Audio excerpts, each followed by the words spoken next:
When Nintendo first premiered Drag X Drive at its April Direct, which also served as the big Nintendo Switch 2 showcase, there was no shortage of confusion, mostly due to its scope and scale. It seemed interesting enough, especially with the control scheme, but was that really all it offers? Thankfully, it wasn't, and the company followed up with many more details and a global jam demo for Switch 2 players to go hands-on. Drag X Drive launches on August 14th for the console and costs a mere $19.99, excluding the cost of Nintendo Switch Online for online play. Here's everything you should know before diving in. Premise: wheelchair basketball. As unconventional as it seems for the sports game genre, dominated as it's been by NBA 2K year in and year out, the presentation felt somewhat familiar. It's also akin to street ball with smaller teams and looser rules. Points for style are also important in more ways than one, but overall, it's something new and different. Mouse and motion controls. One such area where it stands out from the crowd is its controls. Movement is predominantly mouse-driven. Using the Joy-Con 2's players drag them up to accelerate forward and down to reverse pace. You can also turn by moving either the left or right Joy-Con 2 up or down, while the other remains still. Of course, motion controls also factor in. A simple flick of the wrist with a Joy-Con 2 translates into a shot. 3v3 over 3 minutes. Matches are 3-on-3.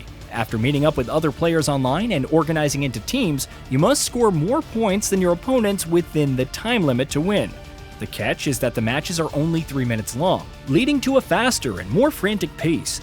Of course, you would think there's some kind of risk versus reward mechanic that would fit perfectly within this format, and you would be right, but we'll get to that.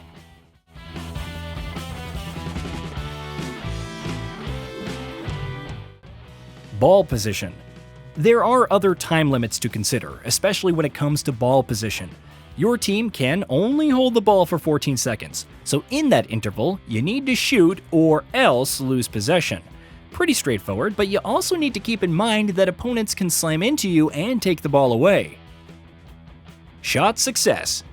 While lining up for a shot, a little bar will be visible at the bottom, indicating the chances of success. If it's blue, then it's very likely. Red means you're probably not aiming at the hoop, and I'm reporting you. Then again, considering the time limits for ball possession among your team and getting that perfect angle, which means carefully moving a single Joy-Con 2 into just the right position, it could be much harder than it looks. Playing defense. Slamming into opponents that have the ball is one way to prevent them from scoring, but thanks to motion controls, you can also lift your hands. Interestingly, even slamming has some nuance. While a head-on-head collision shakes the ball loose, it's tougher to pull off since you need to predict an opponent's movement path. Hitting them from the side won't make them drop the ball, but it can still disrupt shots.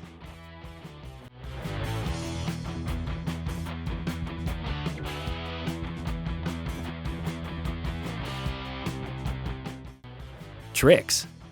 If all that wasn't enough, you can also pull off tricks, like hitting the half-pipe and dunking. Depending on how impressive this is, additional points, usually in decimal increments, are rewarded, which could be all the edge needed to emerge victorious. There's also tilting, which is done by lifting a Joy-Con 2 while braking, causing your character to balance on their side. It's great for reaching higher to block shots and to increase the success of your shots if someone is attempting to block. And for those who prefer to hang back for those three-pointers, there's the bunny hop. Executing a tilt and then suddenly lifting the other Joy-Con 2 causes your character to jump, which adds more points for long shots, and that plus 0.1 can make all the difference. You can also bunny hop for even more blocking height, or hit it on a half-pipe for a dunk to score even more points. Styles. Drag X Drive features 3 different player styles, which are essentially equivalent to classes: guard, center, and forward.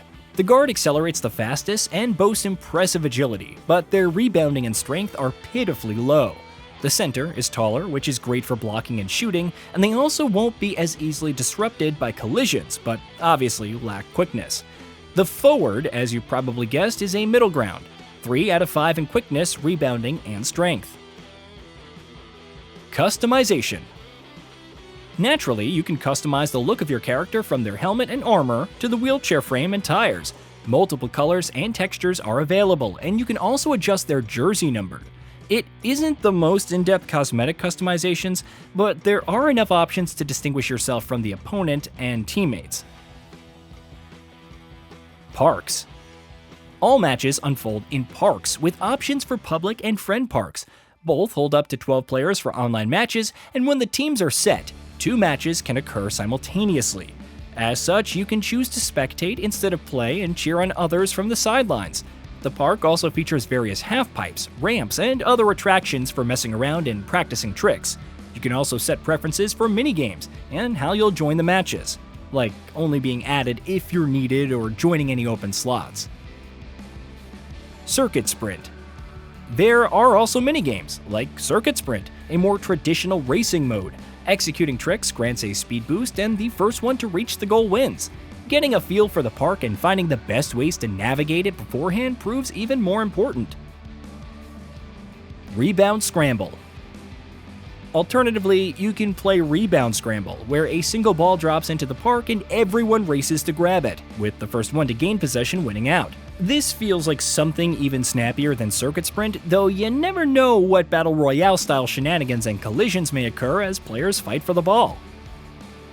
Free throw, jump rope, and other challenges.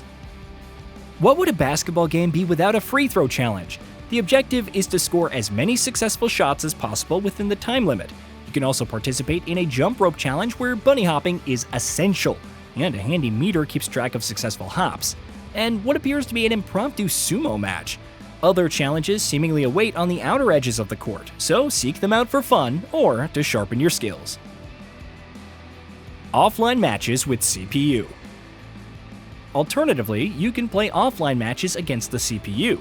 DragX Drive doesn't offer a career mode or any other single-player mode aside from this, but the CPU does have 9 difficulty levels. Levels 1 to 3 fall under easy, levels 4 to 6 are standard, and levels 7 to 9 make up hard difficulty, with the 9th level needing to be unlocked. Installation size. The other big selling point for DragX Drive beyond its price?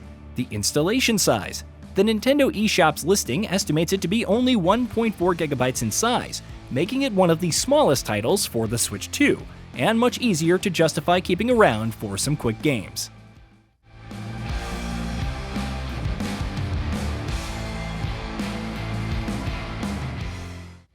Hey, did you know that we at GamingBolt upload new videos every day? Stick around, drop a like, subscribe, and hit that bell. And let us know what kind of content you'd like to see in the future with a comment below.